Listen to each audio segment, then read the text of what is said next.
নমস্কাৰ বন্ধু বান্ধৱীসকল, আপোনালোক সকলোকে আজি মোৰ চেনেললৈ স্বাগতম জনাইছোঁ। আমি যি CC 2025ৰ কুৱেশ্যনখন আমি ডিছকাছ কৰি আছিলোঁ, তাৰ আজি ছেকেণ্ড পাৰ্ট। আমি ফাৰ্ষ্ট পাৰ্টত 15টা কুৱেশ্যন কৰিছিলোঁ। আজি ছেকেণ্ড পাৰ্ট 16 নম্বৰ কুৱেশ্যনৰ পৰা ষ্টাৰ্ট কৰিম। আৰু 16 নম্বৰ কুৱেশ্যনটোত আপোনাৰ চাওক আহিছে ক্ৰুইড অইলৰ ওপৰত। আৰু আগতেও ক্ৰুইড অইলৰ ওপৰত বহুত কুৱেশ্যন আহিছে আৰু এইটো হট টপিক হয়, কাৰণ আছাম নিউজবোৰতো আমি দেখি আছিলোঁ যে পেট্ৰলৰ প্ৰাইচ বহুত বাঢ়িছে, ডিজেলৰ প্ৰাইচ বাঢ়িছে, আৰু আপোনাৰ জিঅ' পলিটিকেল বহুত কনফ্লিক্টো হৈ আছিলে। যেনেকৈ ইয়াৰ আগতো আমি পাইছিলোঁ ষ্ট্ৰেইট অফ হৰমুজৰ কথা।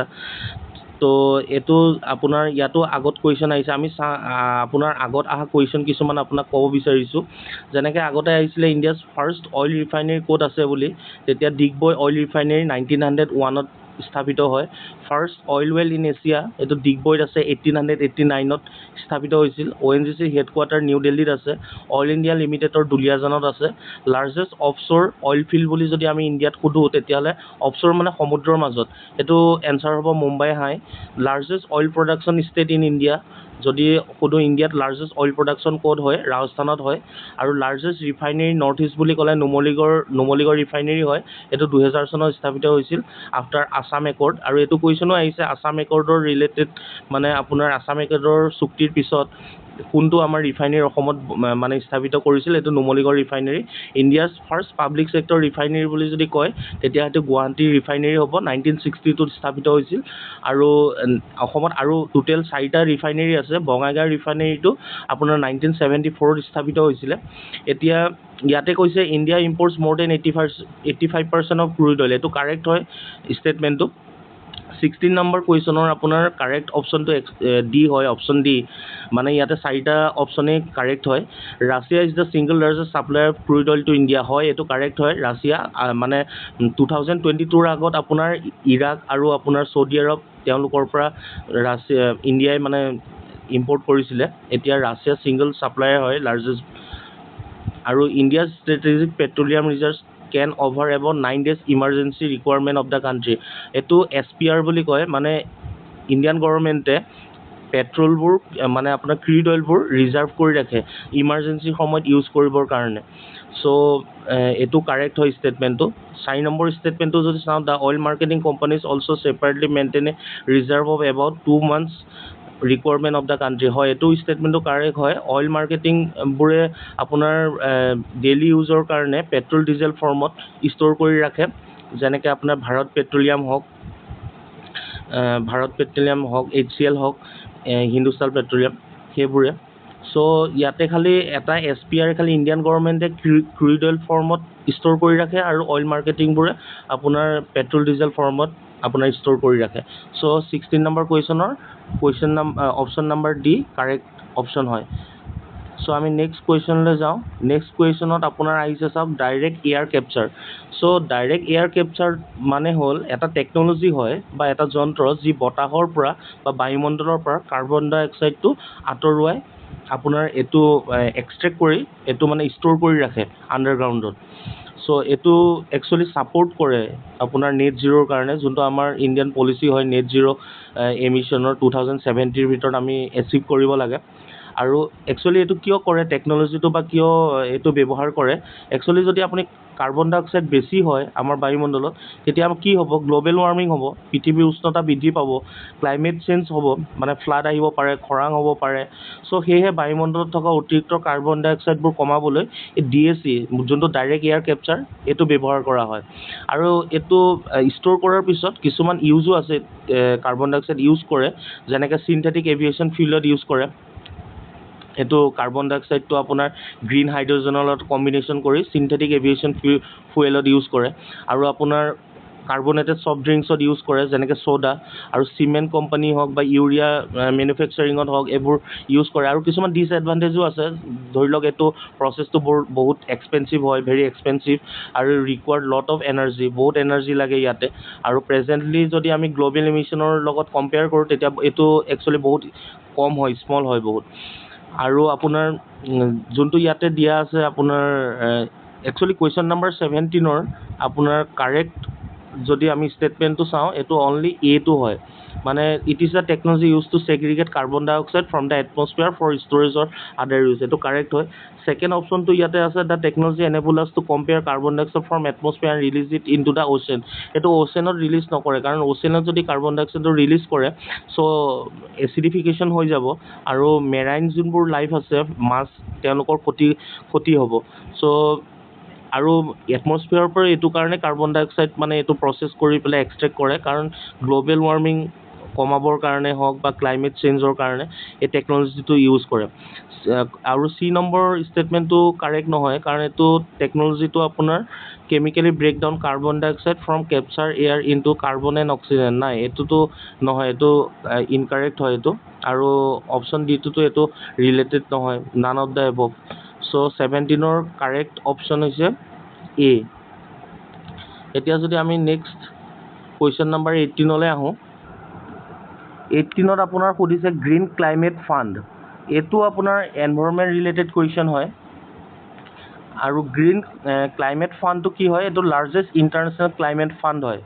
মানে আপোনাৰ এইটো 2010ত UNFCCC মানে কনভেনশ্যনৰ আণ্ডাৰত এইটো এডপ্ট কৰিছিলে। মানে যোনবোৰ ডেভেলপ নেশ্যন হয়, USA হওক, UK হওক, জাৰ্মানী হওক, তেওঁলোকে ফাণ্ডিং কৰে যোনবোৰ আণ্ডাৰ ডেভেলপ বা ডেভেলপিং কাণ্ট্ৰিজৰ যদি ক্লাইমেটত যদি কিবা চেঞ্জ আহে বা ফ্লাডছ আহে বা আপোনাৰ ধৰি লওক প্লেণ্টেশ্যনৰ কাৰণে হওক বা ফ্লাডছৰ কাৰণে হওক, এইবোৰ নেচাৰেল কলামিটিজৰ কাৰণে, তেতিয়া হেল্পৰ কাৰণে এই ফাণ্ডটো মানে আপোনাৰ ইউজ হয়।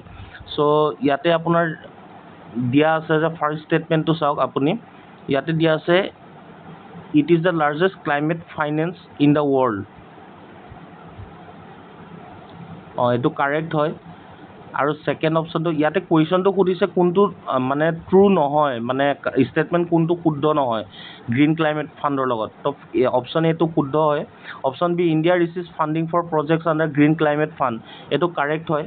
ইণ্ডিয়াই ফাণ্ডিং পাইছে, মানে 2015ৰ যোনটো পেৰিছ এগ্ৰিমেণ্ট হৈছিলে তাৰ পাছত ইণ্ডিয়াই ফ্লাডৰ কাৰণে হওক বা ছ'লাৰ এনাৰ্জিৰ কাৰণে হওক, ট্ৰি প্লেণ্টেশ্যনৰ কাৰণে হওক ফাণ্ডিং পায়।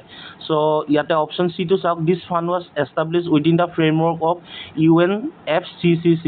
হয়, এইটো UNFCCC যোনটো 2010ত হৈছিলে, আৰু তাৰ হেডকোৱাৰ্টাৰ আপোনাৰ চাউথ কোৰিয়াত আছে, যোনটো অপশ্যন 4ত চাওক দিয়া আছে ছুইজাৰলেণ্ড, যোনটো এইটো ইনকাৰেক্ট হয়। চ' এইটো 18ৰ আপোনাৰ কাৰেক্ট এনচাৰটো হৈছে অপশ্যন ডি, কাৰণ ইয়াৰ হেডকোৱাৰ্টাৰটো জেনিভা ছুইজাৰলেণ্ডত নহয়, চাউথ কোৰিয়া চংডত হয়।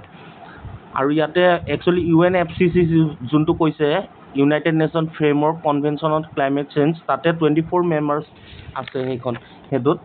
আৰু এনভাইৰনমেণ্ট ৰিলেটেড আগতেও এইটো বহুত কুৱেশ্যন আহিছে কনভেনশ্যনৰ ওপৰত, যেনেকৈ আপোনাক কিছুমান মই কনভেনশ্যন কৈ দিওঁ, আপোনালোকে নিজেও পিছত পঢ়িব পাৰিব। বহুত মানে কনভেনশ্যন আৰু ক'ত হৈছিলে আৰু আপোনাৰ হেডকোৱাৰ্টাৰ ক'ত আছিলে আৰু তাৰ মেজৰ আউটকামটো কি হ'ল, সেইটো মানে আপোনাৰ মেটছ দ্য ফল'য়িঙত আহে। আপোনাৰ আগত বেলেগ ADREটো আহিছে, আই থিংক ফাৰ্ষ্ট ADRE 1.0ত আহিছে, আৰু আপোনাৰ আগতো আপোনাৰ APSCত আহিছে। যেনেকৈ মই কওঁ, Vienna convention, Minamata convention, Rotterdam convention, Kyoto protocol, Basel convention, Montreal protocol, CITES, UNCCD, Stockholm convention, Ramsar convention.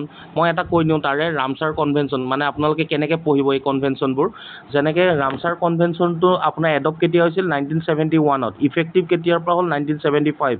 এইটো কিহৰ কাৰণে কৰিছিলে, কনজাৰ্ভেশ্যন অফ ৱেটলেণ্ডছ মানে। আৰু এইটো হেৰিটো ক'ত আছে আপোনাৰ, মানে হেডকোৱাৰ্টাৰটো ছুইজাৰলেণ্ডত আছে। আৰু যেনেকৈ আমাৰ ৱৰ্ল্ড ৱেটলেণ্ড ডে কেতিয়া চেলিব্ৰেট হয়, 2 ফেব্ৰুৱাৰী। আৰু ৰামছাৰ বুলি এটা জেগা আছে ইৰাণত, তাৰ সেইটো জেগাতে কনভেনশ্যনখন হৈছিলে, সেইকাৰণে ৰামছাৰ কনভেনশ্যন নাম দিয়া হৈছিলে। আৰু আমাক ৱেটলেণ্ড কিয় লাগে, মানে ৱেটলেণ্ড লাগে কাৰণ ফ্লাড প্ৰিভেণ্ট কৰে, গ্ৰাউণ্ড ৱাটাৰ ৰিচাৰ্জ কৰে, আৰু হেবিটেড হয় বাৰ্ডছ আৰু ফিছৰ। আৰু ইণ্ডিয়াত আপোনাৰ বৰ্তমান আপোনাৰ 91টা ৰামছাৰ ছাইটছ আছে। আৰু অসমত যদি চাওঁ, দীপৰ বিল, যোনটো 2002 চনত ৰামছাৰ ছাইট ডিক্লেয়াৰ হৈছিলে। আৰু আপোনাৰ নৰ্থ ইষ্টত 3খন আছে। যদি এইটো কুৱেশ্যনো সুধিব পাৰে, নৰ্থ ইষ্টত কেইখন আছে, 3খন হয়। মণিপুৰত লোকটাক লেক হয়, ত্ৰিপুৰাৰ ৰুদ্ৰসাগৰ লেক হয়। আৰু ৱেটলেণ্ড কি হয় বুলি যদি মানে আপোনালোকে যদি কিছুমানে নাজানে, ধৰি লওক ৱেটলেণ্ড হয় য'ত বছৰ জুৰি বা ঋতুজুৰি পানী থাকে, তাকে ৱেটলেণ্ড বুলি কয়।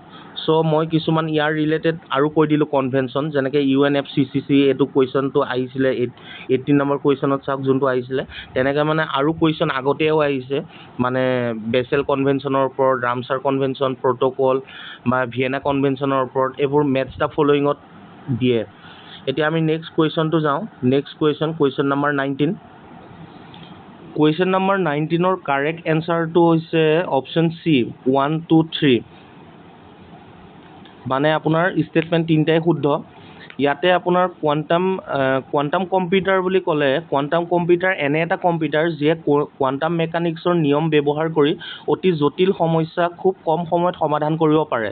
যেনে কোৱাণ্টাম মেকানিক্সটো এইটো ব্ৰাঞ্চ অফ ফিজিক্স হয়, মানে ফিজিক্সৰ এটা ব্ৰাঞ্চ হয়। আৰু কি ষ্টাডি কৰে তাতে ষ্টাডি কৰে অতি সৰু কণিকাবোৰ কেনেকৈ কাম কৰে বা কেনেকৈ আচৰণ কৰে, সেইটোৰ ওপৰত আপোনাৰ মানে পঢ়ে। আৰু তাৰ সৰু কণিকাবোৰ যেনে ধৰক ইলেক্ট্ৰন হওক, প্ৰটন হওক।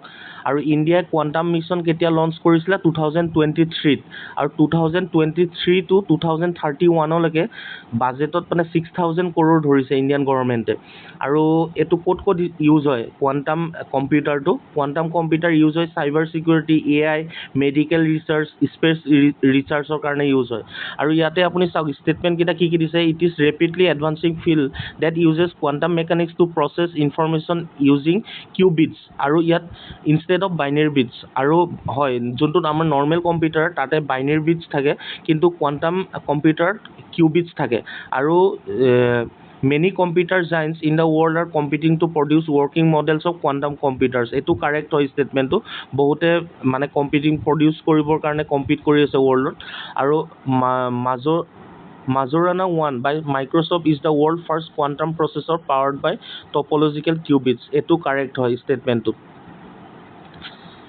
এতিয়া আমি নেক্সট কুৱেশ্যনলৈ আহোঁ। Question number 20। কুৱেশ্যন নম্বৰ 20ত আপোনাৰ ফিফা ৱৰ্ল্ড কাপৰ ওপৰত সুধিছে। ফিফা ৱৰ্ল্ড কাপৰ ওপৰত আগতেও বহুত কুৱেশ্যন আহিছে। মই কিছুমান তেনেকুৱা কৈ দিওঁ, ইনফৰমেশ্যন দি দিওঁ আপোনালোকক, যে ফিফা ৱৰ্ল্ড কাপ প্ৰত্যেক 4 বছৰৰ মূৰে পাতে, আৰু তাৰ হেডকোৱাৰ্টাৰ জিউৰিক ছুইজাৰলেণ্ডত আছে।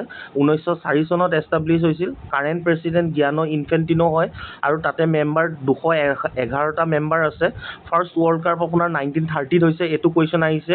ফাৰ্ষ্ট হোষ্ট নেশ্যন কোন আছিলে ফিফা ৱৰ্ল্ড কাপৰ? উৰুগুৱে হয়, আৰু ফাৰ্ষ্ট চেম্পিয়নো উৰুগুৱে হয়। কাৰেণ্ট এডিশ্যনটো আপোনাৰ 2026 to 23rd এডিশ্যন হয়, আৰু 3খন কাণ্ট্ৰি মিলি কৰিছে ফাৰ্ষ্ট টাইমৰ কাৰণে, USA, মেক্সিকো, কেনেডা। আৰু এইটো ফিফা ৱৰ্ল্ড কাপটো 11 জুনৰ পৰা 19 জুলাইলৈকে 39 ডেইজৰ কাৰণে ষ্টাৰ্ট হ'ব। আৰু লাষ্ট যোনখন হেৰি হ'ব মেটছ হ'ব, সেইখন মেটলাইফ ষ্টেডিয়াম, ফাইনেল মেটছখন মেটলাইফ ষ্টেডিয়াম, নিউ জাৰ্চি, USAত হ'ব। এইবাৰ টোটেল টিম 48টা আছে, 12টা গ্ৰুপ হয়। টোটেল মেটছ 104খন হ'ব আপোনাৰ মানে মেটছ হ'ব টোটেল। আৰু ইয়াতে আগতেও আহিছে হায়েষ্ট, মানে কোনখন কাণ্ট্ৰিয়ে জিকিছে FIFA world cup. Highest Brazil হয়, আৰু লাষ্ট টাইম আৰ্জেণ্টিনাই জিকিছিলে। আৰ্জেণ্টিনা এতিয়ালৈকে 2বাৰ পাইছে।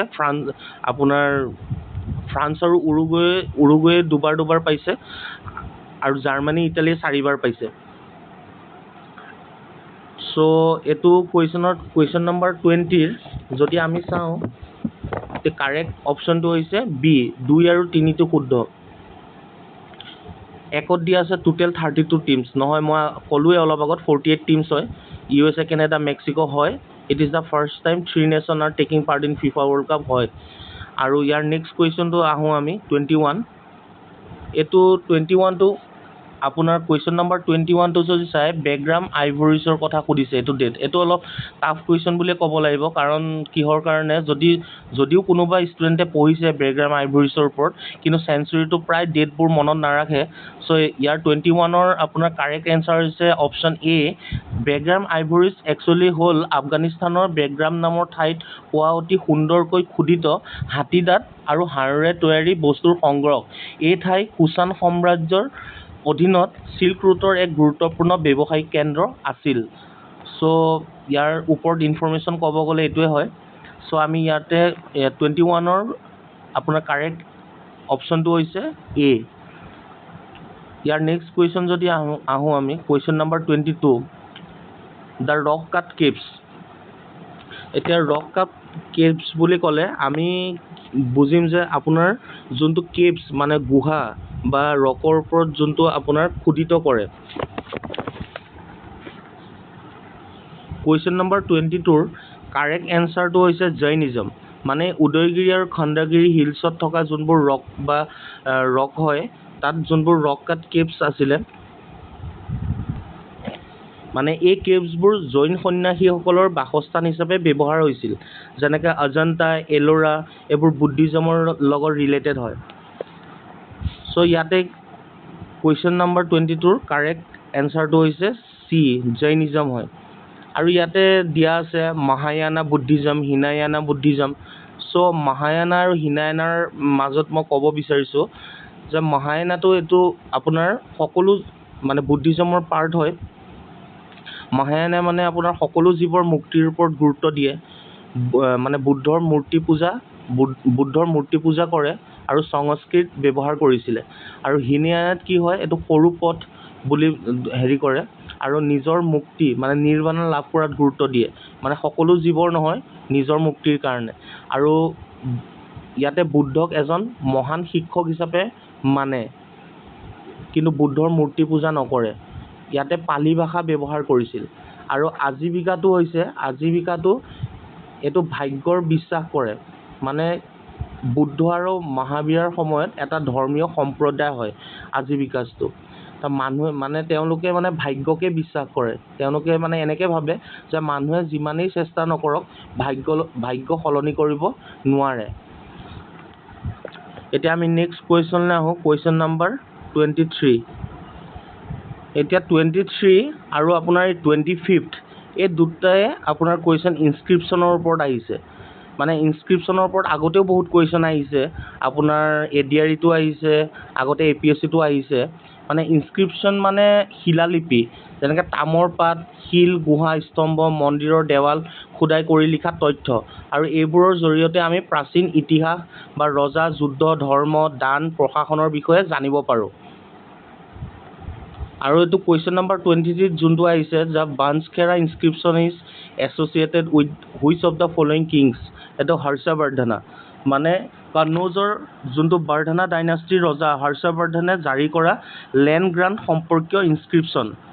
মানে আপোনাক ক'লোৱে মই, ইনস্ক্ৰিপশ্যন মানে শিলালিপি, যোনটো তামৰ পাত বা শিল, গুহা, স্তম্ভ, মন্দিৰ, দেৱাল খোদাই কৰি লিখা তথ্য। তেতিয়া সেইখিনি সময়ত হৰ্ষবৰ্ধনে যোনটো মানে দান কৰিছিল, লেণ্ড গ্ৰাণ্ট মানে মাটি দান কৰা হওক বা তেনেকুৱা কিছুমান প্ৰথা থাকিলে, বা কাৰোবাৰ লগত ধৰি লওক ৰজাবোৰে জিকিলে, তেতিয়া আপোনাৰ এইবোৰ তামৰ পাতত বা আপোনাৰ কিছুমান শিলত এই গোটেই লিখি থৈ দিয়ে। আৰু সেইবোৰৰ জৰিয়তে আমি প্ৰাচীন ইতিহাস বা ৰজাৰ যুদ্ধ, ধৰ্ম, দান, যেনেকৈ লেণ্ড গ্ৰাণ্ট, দানৰ এই প্ৰশাসনৰ বিষয়ে জানিব পাৰোঁ। আৰু যোনটো বানস্কেৰা হয়, এইটো উত্তৰ প্ৰদেশৰ শ্বাহজাহানপুৰ জিলাৰ বানস্কেৰা এখন গাঁও আছে, সেই গাঁৱত এইটো ইনস্ক্ৰিপ্ট কৰা আছে। চ' এইটো হৰ্ষবৰ্ধনৰ দিনত হৈছিলে। আৰু ছেম আপোনাৰ চাওক 25 নম্বৰ কুৱেশ্যনতো একেই আহিছে। 25 নম্বৰ কুৱেশ্যনৰ কাৰেক্ট এনচাৰটো হৈছে আপোনাৰ অপশ্যন এ, ডবি কপাৰ প্লেটছ। মানে ভাস্কৰ বৰ্মনৰ দিনত ক'ত ইনস্ক্ৰিপশ্যন, ফলোয়িং ইনস্ক্ৰিপশ্যনৰ আৰ্লি আছামৰ ইছ্যুত, ভাস্কৰ বৰ্মনে আৰ্লি আছামৰ সময়ত ক'ত ইছ্যু কৰিছিলে, এইটো ডবি কপাৰ প্লেট। ডবি কপাৰ প্লেট হওক বা নিধানপুৰ কপাৰ প্লেট, এইটো এতিয়া নিধানপুৰটো চিলেট ডিষ্ট্ৰিক্টত আছে বাংলাদেশত, আৰু ডবিটো কামৰূপত আছে।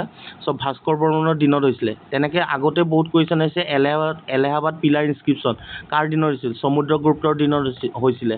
হাতীগুম্ফা ইনস্ক্ৰিপশ্যন কাৰ দিনত হৈছিল, খাৰাবেৰাৰ দিনত হৈছিলে। তেজপুৰ ৰক ইনস্ক্ৰিপশ্যন কাৰ দিনত হৈছিলে, বানাৱালা বৰ্মন। উমাচল ৰক ইনস্ক্ৰিপশ্যন আপোনাৰ এইটো হৈছিলে সুৰেন্দ্ৰ বৰ্মনৰ দিনত হৈছিলে। আৰু ইয়াতে যেনেকৈ হৈছিল নাগাজাৰী ষ্টোন ইনস্ক্ৰিপশ্যন, এইটো খনিকৰ গাঁও গোলাঘাটত আছে। আৰু বৰগাঁও যোনটো, এইটো ৰত্নপালাৰ দিনত হৈছিলে। চ' 23 আৰু 24 এইটো এনচিয়েণ্ট হিষ্ট্ৰীৰ পৰা আহিছে, এটা এনচিয়েণ্ট হিষ্ট্ৰী আছাম, ইণ্ডিয়া। চ' এনেকৈ ইনস্ক্ৰিপশ্যনৰ ওপৰতো বহুত কুৱেশ্যন আহে, আগতেও আহিছে। আৰু যদি আমি কুৱেশ্যন নম্বৰ 24টো চাওঁ, এইটোৰ কাৰেক্ট এনচাৰটো হৈছে option number D. Saraswati river বা ঋগ্বেদৰ ওপৰতো আগতে বহুত কুৱেশ্যন আহিছে। লাষ্ট ADRE-টো আহিছে, ADRE 3.0।